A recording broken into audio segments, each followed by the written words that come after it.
오늘은 정말 충격적인 이야기를 전해드리려고 합니다. 여러분도 잘 아시는 태국의 대표적인 관광지 파타야에서 지금 일어나고 있는 일입니다. 예전에 한국인 관광객들이 즐겨 찾던 이곳이 이제는 예전과는 완전히 다른 모습으로 변했다고 하는데요. 과연 무슨 일이 있었을까요? 오늘 전해드릴 이야기는 태국에서 오랜 세월 상점을 운영해온 한 상인의 딸 리나 씨의 사연입니다. 한국인 관광객들이 떠난 뒤 파타야에서 벌어진 일들과 그로 인해 생긴 엄청난 변화들을 리나 씨가 직접 전해주셨는데요. 함께 들어보시죠. 구독과 좋아요는 저희 채널을 계속 운영하는 데 큰 힘이 됩니다. 여러분의 소중한 클릭 하나가 콘텐츠 제작에 큰 도움이 되니 잊지 말고 눌러주세요. 그럼 이제 본격적으로 이야기를 시작해 보겠습니다. 안녕하세요. 저는 리나라고 합니다. 저는 태국 파타야에서 태어나 자랐고 우리 가족은 이곳에서 작은 기념품 상점을 운영하며 생계를 꾸려왔어요. 파타야는 관광객들 덕분에 항상 활기찬 곳이었고 저희 가게도 한국인 관광객들이 자주 찾아오면서 늘 붐볐습니다. 한국인 관광객들은 정말 친절하고 예의 바른 손님들이었어요. 물건을 살 때도 까그려고 하지 않고 정가를 지불하는 경우가 많았죠. 그들은 태국 문화를 존중했고 길거리에서나 상점 안에서 질서를 잘 지켰습니다. 저희 가족에게 한국인 손님들은 그야말로 없어서는 안 될 중요한 고객이었죠. 그런데 어느 날부터인가 한국인 관광객들의 발길이 줄어들기 시작했습니다. 태국 정부가 중국인 관광객들을 더 적극적으로 유치하기 시작하면서 자연스럽게 한국인 관광객들은 다른 나라를 찾기 시작했던 거예요. 당시엔 저는 별다른 생각이 없었어요. 그저 한국인들이 떠나면 중국인들이 그 자리를 채울 테니 큰 문제가 없겠지라고 생각했죠. 하지만 그건 정말 큰 착각이었어요. 한국인 관광객들이 사라지기 시작한 후 저희 가게는 물론이고 파타야 전체가 한산해지기 시작했습니다. 상점들은 더 이상 북적이지 않았고 거리에 활기차게 웃고 다니던 사람들도 점점 줄어들었죠. 그 시기 아버지의 표정이 점점 어두워졌습니다. 한국인들이 왜 이렇게 갑자기 떠났지? 우리가 뭔가 잘못한 건가? 아버지는 늘 이렇게 중얼거리셨습니다. 저는 그저 시간이 지나면 다시 예전처럼 돌아갈 거라고 생각했어요. 하지만 시간이 지나도 한국인들은 돌아오지 않았고 저희 가게는 점점 더 어려워지기만 했습니다. 한국인 관광객들이 떠난 자리를 메워줄 중국인 관광객들이 점차 파타야를 찾기 시작했습니다. 처음엔 상인들 모두가 큰 기대에 부풀어 있었어요. 중국인 관광객들이 많으니 당연히 매출도 오르고 한국인들이 떠난 빈자리를 금방 채워줄 거라고 생각했죠. 그런데 막상 중국인 관광객들이 오면서 저희는 정말 예상치 못한 문제에 직면하게 됐습니다. 그들은 저희가 익숙했던 한국인 관광객들과는 너무나도 다른 모습이었어요. 손님이 많다는 건 분명 좋은 일이긴 했지만 그들이 물건을 대하는 태도는 저희를 곤란하게 만들었습니다. 한 번은 저희 가게에 중국인 관광객 한 무리가 몰려왔는데 그들은 기념품을 살펴보며 이리저리 물건을 만지기 시작했습니다. 그런데 문제는 그들이 물건을 함부로 다루고 떨어뜨리거나 부수고도 전혀 미안해하지 않았다는 거예요. 이런 게 왜 이렇게 비싸? 이건 중국에서 더 싸게 살 수 있을 것 같은데. 이런 말을 하며 진열된 물건들을 아무렇게나 다루었어요. 결국 그들은 물건을 사고 가지도 않고 가게를 떠났고 남은 건 어지럽혀진 진열대와 부서진 기념품들 뿐이었습니다. 처음엔 한두 번의 실수겠지라고 생각했지만 이런 일은 점점 더 자주 일어나기 시작했어요. 가게 앞에서는 중국인 관광객들이 소리를 지르며 다투거나 무단횡단을 하고 도로 한복판에 쓰레기를 버리기까지 했습니다. 그런 장면을 볼 때마다 저는 속으로 이게 우리가 바랐던 모습이었을까? 라는 생각이 들었죠. 이런 문제는 저희 가게만의 문제가 아니었어요. 파타야 전역에서 상인들이 비슷한 문제를 겪고 있었습니다. 거리 곳곳에서 상인들이 서로 이야기하며 중국인 관광객들로 인한 불만을 나누기 시작했죠. 처음엔 한국인들이 없어도 괜찮다고 생각했는데 이젠 그들이 그리워. 한국인들은 이렇게 무질서하지 않았어. 이런 말들이 상인들 사이에서 점점 더 자주 들려왔습니다. 그때쯤 저도 깨달았습니다. 한국인들이 떠난 자리를 채운 중국인 관광객들은 결코 한국인들과 같을 수 없다는 것을요. 문제는 여기서 끝나지 않았습니다. 어느 날 파타야 중심가에서 큰 소동이 일어났어요. 중국인 관광객 2명이 말다툼을 벌이다가 결국 총격 사건까지 벌어진 거예요. 이 사건은 태국 전역에 큰 충격을 주었고 관광객들 사이에서도 파타야의 치안 문제가 크게 부각되기 시작했습니다. 이 사건 이후로 파타야를 찾는 관광객들은 급격히 줄어들었습니다. 그동안 기대했던 중국인 관광객들도 총기 사건 이후로 파타야를 위험한 곳으로 인식하기 시작하면서 발길을 돌렸습니다. 저희 가게도 더 이상 손님이 오지 않았고 가게는 텅텅 비게 되었습니다. 아버지는 그날 저녁 뉴스를 보며 한숨을 쉬셨습니다. 이제 정말 끝난 것 같다. 우리가 이렇게까지 될 줄이야. 그 말이 너무 무겁게 들렸어요. 파타야는 예전에 활기차고 아름다웠던 관광 도시가 아니었습니다. 상점들이 하나둘씩 문을 닫기 시작했고 거리에는 한산한 적막만이 감돌았죠. 그런데 문제는 여기서 끝나지 않았습니다. 파타야뿐만 아니라 태국 전역에서 중국인 관광객들이 일으키는 사건 사고가 끊이질 않았습니다. 특히 치앙마이에서 벌어진 새우 쟁탈전 사건은 전 세계적으로 큰 화제가 되었습니다.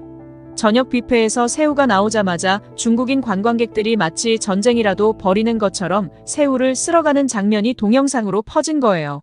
그 영상이 퍼지면서 태국의 이미지에 큰 타격을 주었습니다. 또 라차섬에서는 중국인 관광객들이 해양보호구역의 산호초를 훼손하는 사건이 일어났어요. 그들은 법적으로 보호받아야 할 불가사리를 손에 들고 기념사진을 찍으며 자연을 훼손했죠. 이 사건 이후로 태국인들의 분노는 더욱 커져갔습니다. 파타야를 찾는 관광객들은 점점 줄어들고 상점들은 하나둘 문을 닫기 시작했습니다. 상인들은 이제야 한국인 관광객들의 빈자리가 얼마나 컸는지 깨닫기 시작했습니다. 그들이 없어진 자리를 중국인 관광객들이 채울 거라 믿었지만 현실은 기대와 전혀 달랐습니다. 오히려 한국인 관광객들이 있었을 때가 가장 안정적이고 평화로운 시기였다는 것을 이제서야 알게 된 거죠. 어느 날 아버지는 저에게 조용히 말씀하셨어요. 우리가 너무 큰 실수를 한 것 같다. 한국인들이 얼마나 중요한 손님들이었는지 이제서야 깨닫게 됐어. 저도 그 말에 깊이 공감했습니다. 파타야의 상인들은 이제 후회와 자책 속에 살고 있었어요. 하지만 동시에 작은 희망도 품고 있었습니다. 우리가 잘못을 인정하고 다시 한국인 관광객들을 맞이할 준비를 한다면 그들이 다시 돌아와 줄 거라는 희망이요. 이제 파타야는 조용해졌습니다. 거리는 텅 비었고 상점들은 문을 닫았습니다. 하지만 저는 여전히 희망을 가지고 있습니다. 언젠가는 다시 한국인들이 우리 가게를 찾아와 줄 거라고 믿습니다. 우리는 과거의 실수를 교훈 삼아 더 나은 태국을 만들어가야 합니다. 그럼 한국인 관광객이 사라진 이유에 대해서 더 자세히 알아보겠습니다. 태국 전 세계적으로 매년 2,800만 명 이상의 관광객을 맞이하는 관광대국이에요. 그 중에서도 한국인 관광객들은 태국 관광업에 있어 정말 중요한 고객층이었죠. 방콕 수완나품 공항이나 푸켓, 치앙마이, 그리고 카오산 로드 같은 유명한 관광지에서는 항상 한국인 관광객을 쉽게 볼 수 있었어요. 한국인들은 태국의 아름다운 풍경, 저렴한 물가, 그리고 다양한 액티비티를 즐기며 태국 경제에 엄청난 기여를 해왔습니다. 태국의 관광업은 정말로 태국 경제의 중요한 축이었어요. 2023년에는 무려 180만 명의 한국인 관광객이 태국을 찾았고 그들은 태국 경제의 주요 수익원이 되었죠. 그런데 최근 몇 년 사이 이 중요한 수익원이 급격히 줄어들기 시작했어요.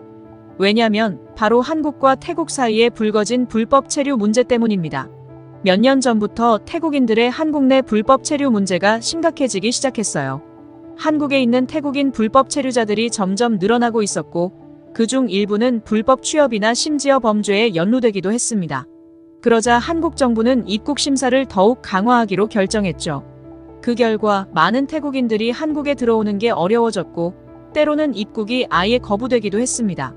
태국 언론은 이 문제를 크게 보도했어요.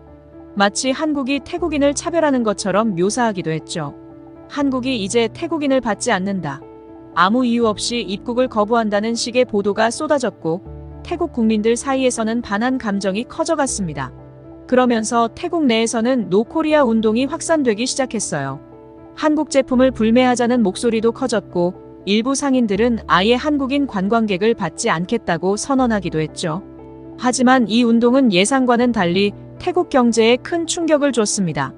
한국인 관광객들이 점점 태국을 찾지 않게 되면서 태국의 관광업은 엄청난 타격을 입게 된 거예요. 태국의 주요 관광지들은 점점 한산해졌고 예전에는 붐비던 방콕의 수완나품 공항도 텅텅 비어 있었습니다. 푸켓이나 파타야 같은 해변 관광지들도 마찬가지였어요. 예전 같으면 한국인 관광객들로 가득 차 있었을 해변에 이제는 몇몇 관광객만 보이는 상황이 된 거죠. 태국 경제는 관광업에 크게 의존하고 있어요. 태국의 GDP 중 약 12%가 관광업에서 나옵니다. 그 중에서도 상당한 비중을 차지했던 것이 바로 한국인 관광객들의 소비였죠. 그런데 이번 한국과의 갈등으로 인해 태국은 중요한 수익원을 잃었고, 이는 곧바로 경제적 타격으로 이어졌습니다. 현지 상인들은 상황이 너무 어렵다고 말해요. 한 상인은 한국인들이 없으니 매출이 절반으로 줄었어요. 예전에는 한국인 손님들이 주로 찾아주던 가게였는데 이제는 손님 자체가 거의 없어요라며 한숨을 내쉬었습니다. 또 다른 상인은 가게 문을 닫아야 할지 고민 중이에요. 한국인 손님들이 차지하는 비중이 컸는데 이대로는 도저히 장사를 이어갈 수가 없어요라고 말했습니다. 이런 상황에서 태국 정부는 관광업을 살리기 위한 다양한 방법을 모색하기 시작했어요. 그중 하나가 바로 DXX라고 불리는 불법 약물의 합법화였습니다. 원래 불법이었던 DXX를 합법화해서 관광업을 활성화시키고 동시에 농민들의 소득도 늘리겠다는 계획이었죠. 이 정책이 시행되자 태국 전역에서 DXX 재배 열풍이 불기 시작했습니다. 벼농사나 고무농장을 짓던 농민들은 DXX 묘목을 심기 시작했고 DXX 관련 상품들이 쏟아져 나왔습니다. 태국 곳곳에서는 DXX 추출물이 들어간 식품이나 음료, 심지어 화장품까지 팔리기 시작했어요.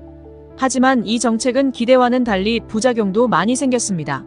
특히 일부 외국인 관광객들이 자신도 모르게 DXX가 들어간 음식을 섭취하는 일이 발생했죠.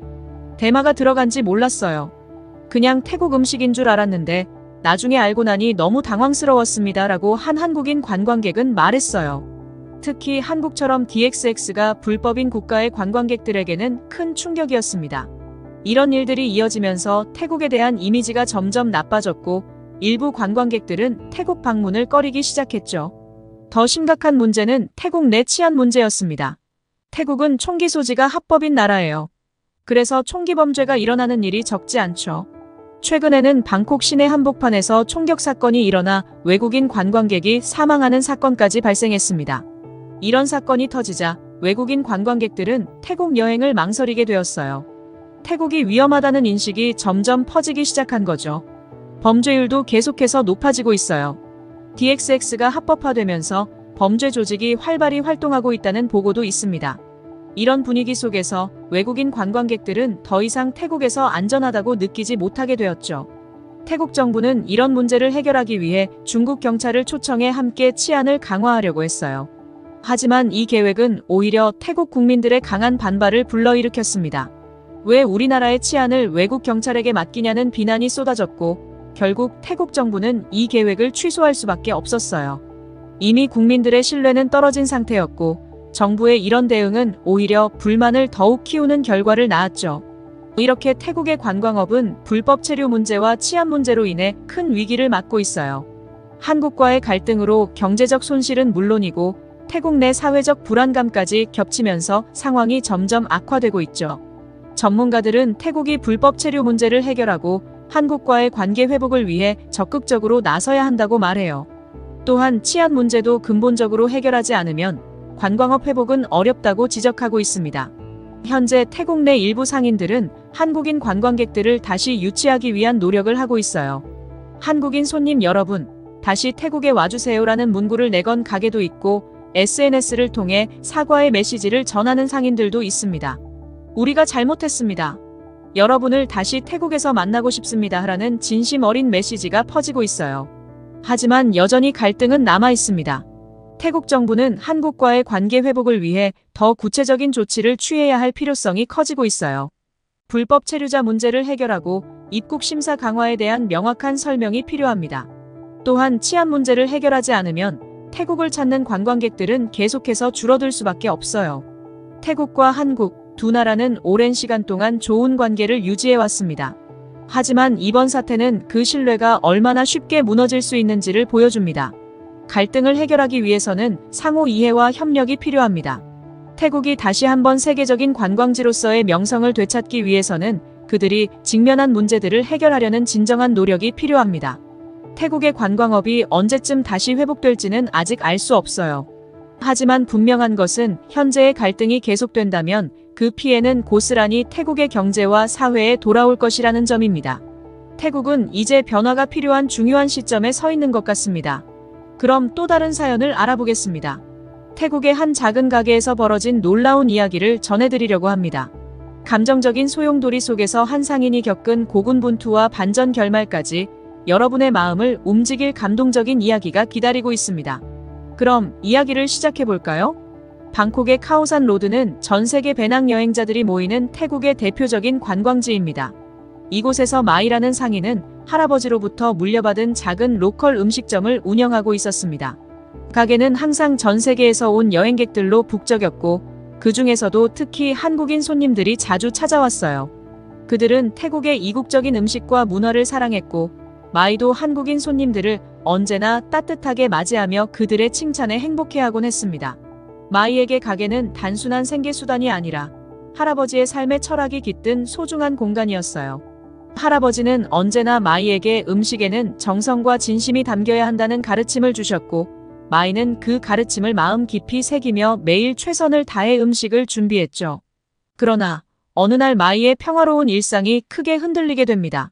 가게 옆에서 기념품 가게를 운영하는 친구파가 다급하게 찾아와 전한 소식 때문이었죠. 마이, 큰일이야. 한국이 이제 우리 태국인들을 받아주지 않는데. 파는 자신의 동생이 한국 여행을 갔다가 입국 심사에서 아무 이유도 없이 거부당하고 그대로 태국으로 돌아오게 되었다고 했어요. 파는 이를 한국이 태국인들을 차별하고 있는 것으로 받아들였고 그 사실에 크게 분노했습니다. 그리고 마이에게 우리는 이제 한국을 불매해야 해. 한국이 우리를 차별하는데 우리가 가만히 있을 순 없잖아. 라고 말했죠. 마이는 처음에는 파의 말이 심각하게 들리지 않았습니다. 에이, 그냥 단순한 오해겠지. 한국 손님들은 여전히 우리 가게에 잘 찾아오고 있으니까 말이야라고 생각했어요. 하지만 파의 말대로 태국 내에서 노코리아 운동이 점점 더 커져갔습니다. SNS와 언론에서는 한국이 태국인들을 차별하고 있다는 보도가 계속 나왔고 많은 사람들이 이에 분노하며 한국 제품을 불매하고 한국 여행을 자제하자는 목소리를 높였습니다. 특히 SNS에서는 인플루언서들과 유명 연예인들이 노코리아 운동에 동참하면서 그 파급력은 걷잡을 수 없을 정도로 커져갔습니다. 마이도 그 흐름에 휩싸이기 시작했어요. 한국인 손님들이 계속 우리 가게를 찾아오긴 하지만 이대로 괜찮은 걸까? 만약 내가 아무런 행동도 하지 않으면 태국 사람들에게 배척당하지 않을까? 라는 불안감이 마이의 마음을 휘감기 시작했습니다. 파는 더욱 강하게 마이를 압박했습니다. 마이, 우리도 행동해야 해. 가게 앞에 한국인 출입금지 배너를 걸어야 해. 이대로 있다간 우리 가게도 매장당할 거야. 파의 말에 마이는 결국 한국인 손님을 거부하기로 결심했습니다. 그리고 가게 앞에 한국인 출입금지 배너를 내걸었죠. 하지만 이상하게도 마이의 가게 앞에 배너가 걸리기도 전에 이미 한국인 손님들은 점점 줄어들고 있었습니다. 카오산 로드 전체가 평소보다 조용해졌고 마이는 자신이 올바른 선택을 한 건지 점점 불안해지기 시작했죠. 그럼에도 불구하고 마이는 파의 말에 따라 한국인 손님을 계속 거부했습니다. 한국인 관광객들이 줄어든 자리를 채운 것은 중국인 관광객들이었습니다. 태국 정부가 중국인 관광객 유치에 총력을 기울이고 있다는 소식이 들려왔고 실제로 마이의 가게에도 많은 중국인 손님들이 찾아오기 시작했죠. 처음에는 중국인 손님들의 방문에 마이는 안도했습니다. 그래, 한국인 손님이 줄어들어도 우리는 괜찮을 거야. 중국인 손님들이 이렇게 찾아오니까 말이야. 그러나 기쁨도 잠시 중국인 관광객들이 몰려오면서 여러 가지 문제들이 발생하기 시작했습니다. 중국인 손님들은 가게에서 담배를 피우려고 했고 그들의 무례한 행동에 마이와 직원들은 큰 스트레스를 받았죠.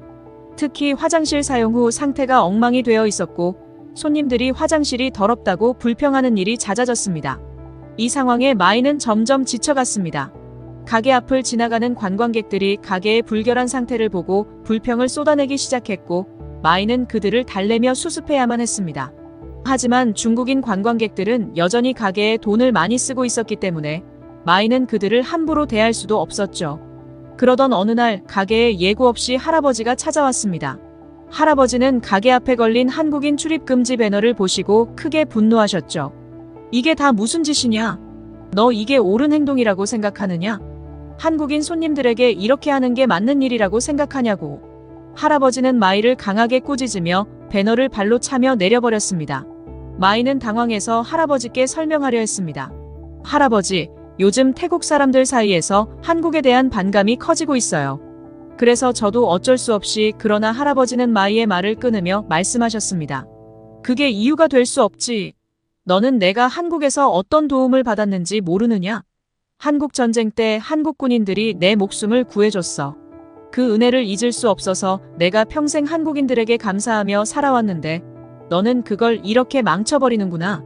할아버지의 이야기를 들은 마이는 큰 충격을 받았습니다. 할아버지는 한국 전쟁 참전 용사였고 한국 군인들에게 생명을 구해준 경험이 있었던 겁니다. 그 후로 할아버지는 늘 한국에 대한 감사함을 마음에 품고 살아오셨던 것이죠.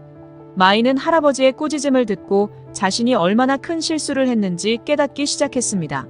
단순히 한국이 태국인을 차별한다는 소식만 듣고 감정적으로 판단해 행동한 자신이 부끄러웠죠. 마이는 곧 한국이 태국인들의 입국을 거부한 진짜 이유가 불법 체류자 문제와 범죄 예방을 위한 조치였다는 사실을 알게 되었습니다. 그동안 태국 언론은 한국이 태국인들을 차별한다는 부분만 부각시키고 불법 체류 문제에 대한 진실은 제대로 보도하지 않았던 것입니다. 마이는 즉시 가게 앞에 걸린 배너를 내리고 한국인 손님들을 다시 맞이하기로 결심했습니다. 그리고 SNS에 진심 어린 사과문을 올렸습니다. 한국인 여러분, 죄송합니다. 앞으로 저희 가게에서 최선을 다해 모시겠습니다. 저희의 잘못된 선택을 용서해 주신다면 다시 좋은 서비스를 제공하겠습니다. 그러나 마이의 사과에도 불구하고 예상치 못한 공격이 이어졌습니다. 가게 앞에 몰려든 일부 태국인들이 가게에 오물을 던지고 창문을 깨는 사건이 벌어진 것이죠. 그들은 마이가 한국인 손님을 다시 받겠다고 선언한 것을 보고 분노한 것이었습니다. 더욱이 그들 중에는 중국인 관광객도 포함되어 있었고 이들은 한국 너도 병신이라며 조롱을 퍼부었습니다. 마이는 이 상황에 분노와 두려움을 느끼면서도 끝까지 이성을 유지하며 경찰에 신고했습니다. 경찰이 출동했지만 공격한 사람들은 이미 자리를 떠난 후였죠. 마이는 마음의 혼란 속에서 가게를 정리하고 집으로 돌아가 부모님께 모든 상황을 털어놓았습니다. 마이는 결국 자신이 저지른 실수를 바로잡기 위해 더욱 진심 어린 노력을 이어갔습니다. 가게 앞에 한국어로 한국인 손님 여러분, 죄송합니다. 진심으로 환영합니다라는 문구를 내걸고 SNS를 통해 꾸준히 사과의 메시지를 전했어요. 그리고 한국인 손님들이 다시 찾아오기를 기다리며 최선을 다해 준비했습니다. 이후 마이의 가게는 조금씩 회복되기 시작했습니다.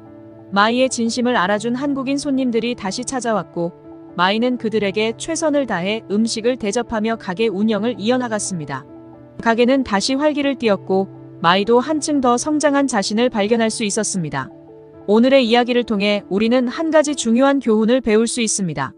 바로 감정에 휘둘리지 않고 이성적으로 문제를 해결하는 것이 얼마나 중요한지요. 마이는 단순한 오해와 감정에 휩싸여 잘못된 판단을 내렸지만 그 실수를 깨닫고 진심 어린 사과와 함께 다시 일어설 수 있었습니다.